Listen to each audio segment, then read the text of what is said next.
Liverpool taphata sarara ittisa Ronaldo Araujo Barcelona irraa ergisaan mallatteessifateeti jira. Kilaboonni jajjaboon biroo kanneen akka Manchester City, Arsenalis gituma sanaan taphattoota hedduu waliin maqaan isaanii ka'aatiin jira. Odeeffannoo kanaa fi kanneen biroo bal'inaan qabadheera. Ceesaa booda duramaanitti uffata gifta keenya tutiin keessan ammaa sababin faanaa ta'u. Dawa utesa Dukele.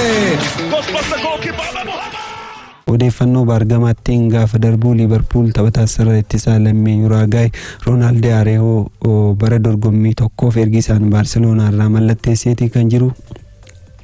Taphataa ganna 27 kun bara 2018 kilaba Uruguay Boston River irraa gara Barcelonaatti kan makame sarara ittisaa mirgaa taphachuu irratti dandeettii kan qabu. Liverpool taphataa kana dhaabbiidhaan mallatteessifachuufis filannoo akka qabudha kan gabaafame. Taphatichi erga Liverpooliif ergisaan mallatteessee booda kilabii guddaa seenaa hedduu qabu kana keessatti taphachuu kootti gammadeera. Hiriyoota koo waliin wal arguu koottis gammadeera. Tapha kilabichaaf jalqabuudhaaf hawwiin eegaa jira.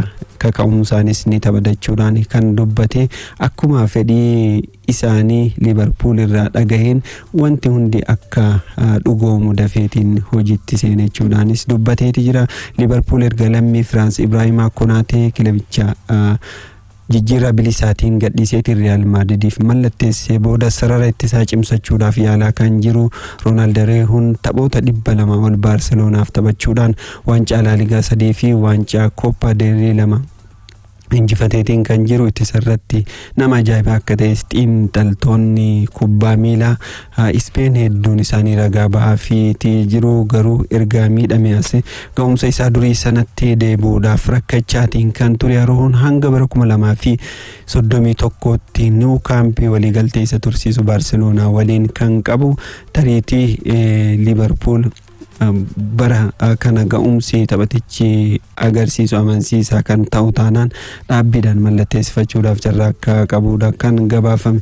Manchester City immoo Ayyub Waadii waliin waliigaltee mallatteessuudhaaf dhimma dhuunfaa xumuraniiti kan jiranii. Sarara jidduu irratti Rodri dhabuuf kan dhiyaate Manchester City bakka isaa Ayyub Waadii buufachuudhaaf kan hordofaatiin jiru. Taphataa Lille kana taphataa lammii Morocco umrii 18 Ayyub Waadii kilaba isaa Lille fi biyya isaa keessatti ga'umsa addaa mul'isaatiin kan ture. Enzo Maresca jalatti taphataa jalqabaa barbaadamaatiin jirudha. Waancaa addunyaa irratti ga'umsa olaanaa mul'iseetiin darbuunsaa ni yaadatama. Ayyub Waadii fedhiin isaa gara Ingilaandii imaleetiin Manchester Cityf taphachuu akka ta'es himamaatiin kan jiru. Bara dorgommii xumurame taphoota 35 irratti jalqabarraa taphachuudhaan taphoota 5 irratti ammoo jijjiiramee seenuun taphatee taphoota 40 irratti Lille tajaajilee bara milkii dabarsee jechuun ni danda'ama. Manchester Cityin taphataa sarara jidduu Henderson Elliot paawundii miliyoona 100 fi miliyoona 16 Nottingham Forest irraa mallatteessifatee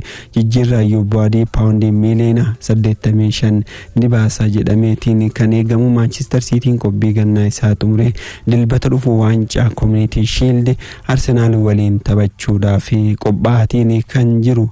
Arsenalis taphattoota sarara ittisaa akkasuma taphataa sarara fuulduraas mallatteessifachuu akka barbaadudha kan ka'aatiin jiru. Shaampiyooniin Premier League England Arsenal Vinicius Junior yeroo dheeraadhaaf barbaadaatiin kan ture. Maqaanis waliin ka'aatiin kan ture. Isarraa abdii kutate kan inni fakkaatu amma gara Itiliitti fuula isaa deeffachuudhaan kanaan Yildiz Juventus irraa taphataa kana barbaadaatiin kan jiru. Taphataan Juventus umrii 21 kanaan Yildiz taphattoota sarara qarqara fuuldura bitaa ga'umsa gaarii qaban keessaa tokkodha. Bara dorgommii 2025-26 taphoota 47 Juventusiif taphateetiin jira. Goolii 11 galchee 10 immoo taphattoota birootiif haala mijeessee kenneetiin jira. Mikel Arteetaan taphataa lammii Turkiyyee kana barbaadaatiin akka jiranidha kan gabaafame.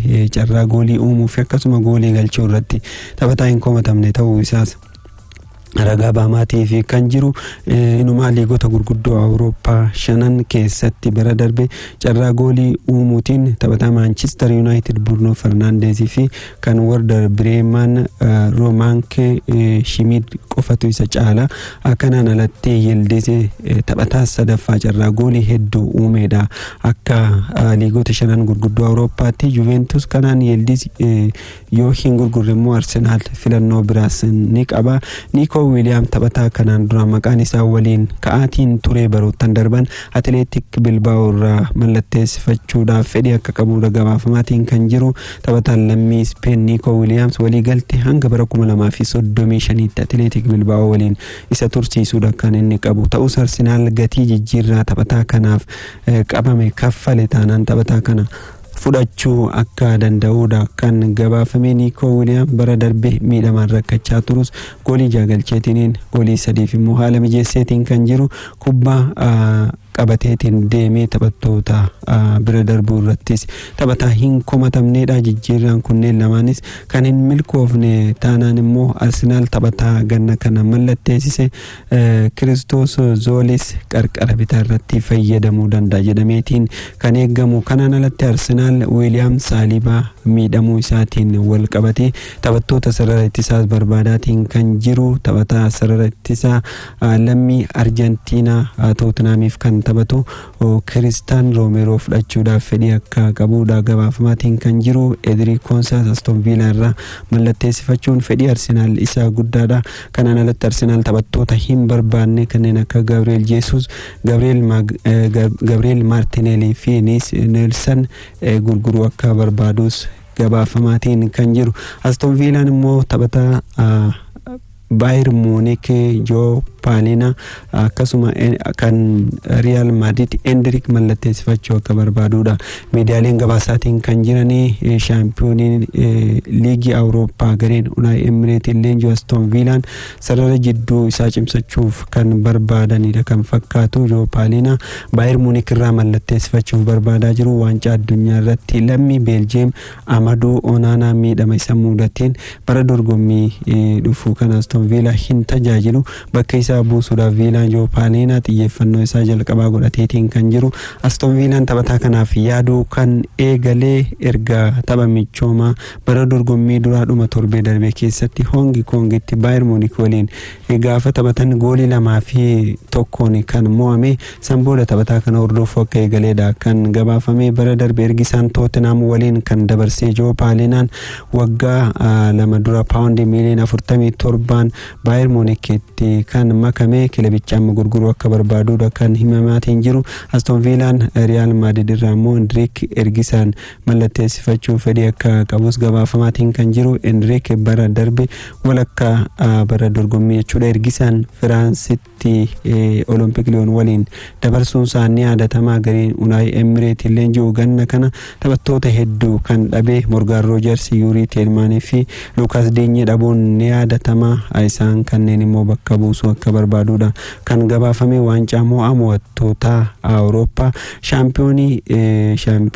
shaampiyoonii liigii Awurooppaa Aston Villaan shaampiyoonii Champions League Awurooppaa PSG waliin kan taphatu isa kanaafis qophaatiin jira. Isaan booda immoo bara dorgommii kan eegalu ni ta'a.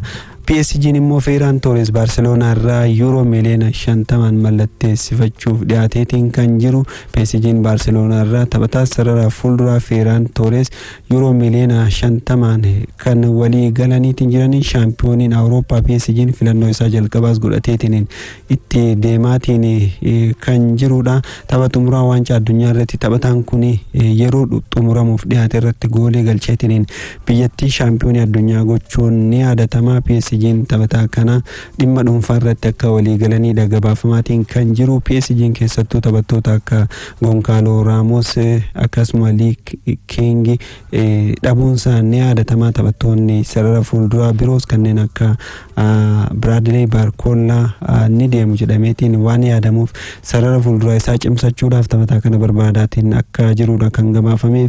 PSG Ferran Torresiin alatti taphataa sarara fuulduraa Ajax Mika Gutierrez irrattis mallatteessifachuudhaaf barbaadaatiin akka jiruudha kan gabaafame.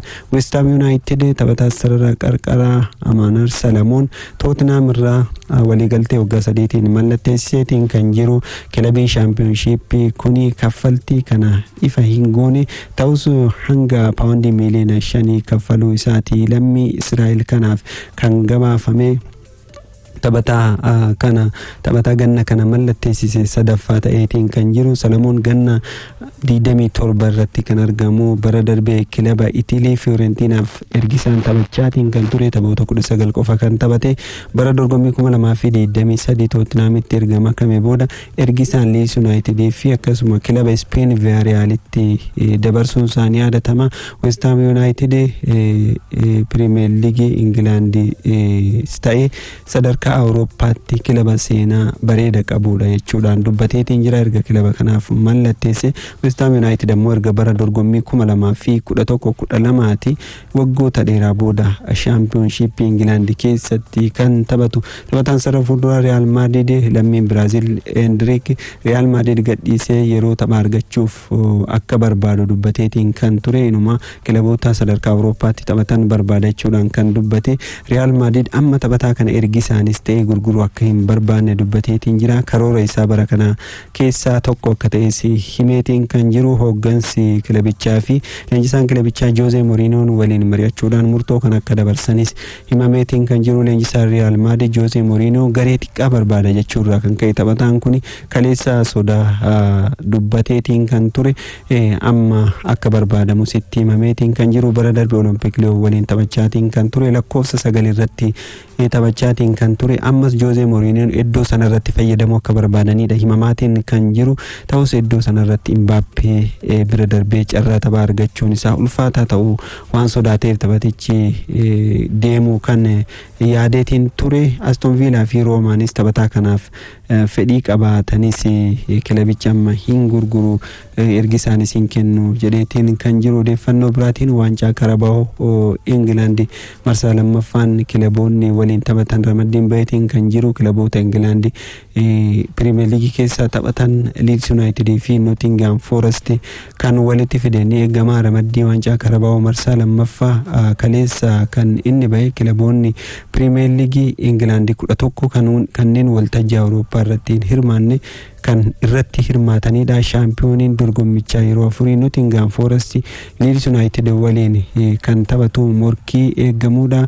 Shaampiyooniin yeroo 5 Chelsea kilaba liigii tokkoffaa Luton Town waliin kan taphatu. Tottenham kilaba Championship Charlton waliin kan taphatu. Leenjisaan Everton David Moyes kilaba hojii leenjisummaa keessatti eegalan Preston North End waliin faallaa ta'uudha morkii eegalanii kan eegamu. Newcastle United West Bromwich Albion waliin kan taphatu. Fulham immoo Craven Cottagetti Wimbledon waliin kan taphatu ni eegama. Taphoonni hundinuu hagayya 24 akka dorgomuudha kan beekame. Kilaboonni Premier League 9 waltajjii Awurooppaa irratti hirmaatan marsaa sadaffaa irraa kan isaan eegalan. Odeeffannoo xumuraatiin miseensonni abbootii qabeenya biliyoonera hundeessaa Amazon Jeff Bezos of keessaa qabu Liverpool gartokkee isaa bituudhaaf akka ta'edha odeeffamaatiin kan jiru. Miseensonni abbootii qabeenyaa hundeessaa Amazon Jeff Bezos kilaba kana bituudhaa fi hundeessaa Facebook keessaa tokko kan ta'e Eduardo Cerevini fi abbaan qabeenyaa kilaba QPR lammiin Biriteen fi Indiyaa Amit Bhaatiyan waloon ta'uun qooda Liverpool 30 bitachuu akka barbaadanis himameetiin kan jiru. Yeroon koo xumurameera. Odeeffannoo ispoortii ammaaf jedhee xumureetiin jira. Qophiileen OBN biroo wal duraa duubaan itti fufuu isaan faana bu'a.